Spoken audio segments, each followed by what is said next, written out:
As part of your transformation into a truly digital first financial institution, you do also need to consider your core banking systems as part of that journey.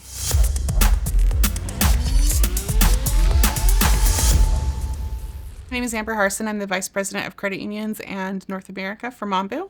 I'm responsible for the strategy of the US and Canadian sales and support mechanisms. There are many camps that certainly believe you can sort of build over the core, or you can sort of deprioritize the core by layering in various solutions, and that as long as it's sort of customer facing, you can kind of handle your modernization and digitization strategy that way. But there's a reality that comes with that camp that you still end up constrained by some of your legacy core systems operations, whether that be that they aren't fully API enabled, whether that be that they're technically a 30-year-old batch-based system, therefore you can't really execute real-time events. There's always going to be a hurdle that comes into place with those legacy systems that is going to cause you to have to make trade-offs in your modernization and digitization journey. And I'm going to share a very recent personal example that I have comparing my credit union, of which, by the way, I'm a proud member of 5 credit unions across 3 different states that range in asset sizes. Very recently, I wanted to see if I could lower the interest rate on my auto loan. I reached out, I logged into the app for my credit union that holds that loan. And that's an important thing to remember. I was logged in, so they knew who I was. They had my account information. All of these things were readily available. I'd validated who I was. And in order to get to the point of being able to ask what it would take, what would my rate be and what would it take, without having any extension of terms, no new money, I really wanted no payment changes. It was a very minor change. Just what will it take for me to have get a lower rate based off the current market on this auto loan? I had to resupply to them my balance, the type of car that I had, how many years my loan was, and how long I thought I had left on it, which for the record, I have no idea.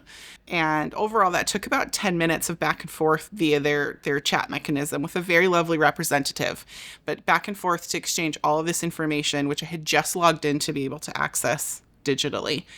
And then to boot, they went ahead and gave me an estimate based off of a general loan calendar or calculator. It wasn't even really the terms of my actual loan. They just sort of did a generic amortization for me. In order to actually take advantage of the rate discount, I also then had to go into a branch. Those branches are open during prime working hours between 9 and 5. So it was pretty disruptive to my day. Ultimately, I actually never went in and took advantage of the lower rate, which is good for them from interest, but bad for me as a consumer because I am going to pay them more, because it was just too disruptive and too complex for what I was asking for. Comparatively, I was a little frustrated with that experience, so I immediately then logged into my SoFi app to see what would happen if I asked their chat feature the exact same thing, although they do not house the loan. And simply with one question of, hey chat, if I wanted to take advantage of a lower interest rate on my auto loan, what would that look like? I have an existing loan today with another financial institution. They used their API real-time architecture to ping my credit bureau, pull back the information, present to me an offer, and ask me if I wanted to refinance that auto loan to them, where I would then sign the documents digitally and have it funded within the next 10 minutes. So in one 10-minute exchange with an all-digital financial institution, they were able to access information that they don't even house and make me a better offer and let me take advantage of that offer from one experience compared to the really disjointed experience I had at my credit union. Now, I am willing to give grace. I'm a lifelong credit union member. I've worked for nothing other than credit unions or credit union supporting vendors for my entire career. So I will give them the grace, and my loan still remains with the credit union today. However, Gen Z and Gen Alpha are very unlikely to give us that grace as financial institutions, and they're going to take the SoFi offer, and that business then leaves from a credit union perspective. So I think that story really gives a really, really clear comparison point to what it means to be operating as a financial institution that's API first, that's composed the member journeys that they want to have for each particular use case and digitized all of them, compared to a credit union that I happen to know is working on a core that's 30 plus years old. There are 2 main factors that slow down innovation in credit unions when it comes to legacy core systems. First is the creation of new products or features. We don't always control the logic that drives the member journey or that drives what feature functionality is available to us in those products.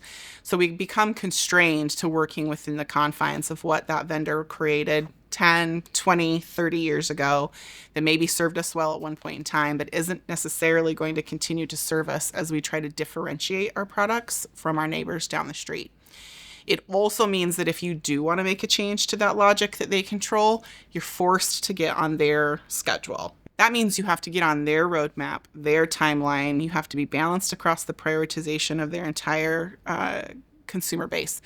That usually leads to 12 to 36 months in some cases of wait time, as well as typically a relatively large check to get that enhancement in place. And that's if you get it. Sometimes you never get those enhancements.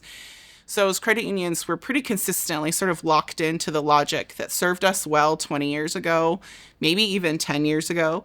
But now when we're trying to differentiate ourselves across member journeys, that lock-in and that logic being controlled in one place doesn't really serve us. So that's really, I think, the first thing that we run into. Second is also integrations or connectors to some of our third parties.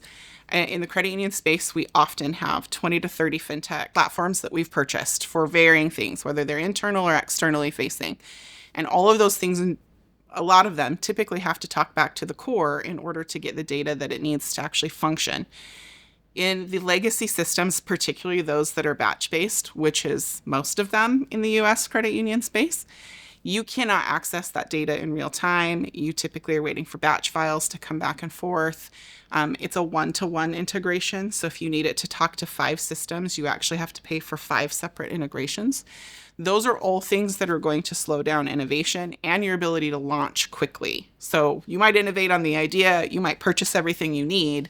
Now you have to wait to actually execute on it on the timelines that are driven typically by your core vendor. An API composable first model is built to be the exact opposite of that. You build one connector to every system in your ecosystem and create true interoperability, and you have control of the logic of the products that you're creating. So if you want it to work slightly different than your neighbor down the street who runs the same system, that's fine. You now have radical ownership of that member journey. So I think those are 2 things that are really going to set or come up when you start talking about a legacy system that isn't cloud native, that isn't API first, and that is not composable, compared to the really batch-based limited API and not necessarily real-time systems that are available to us today.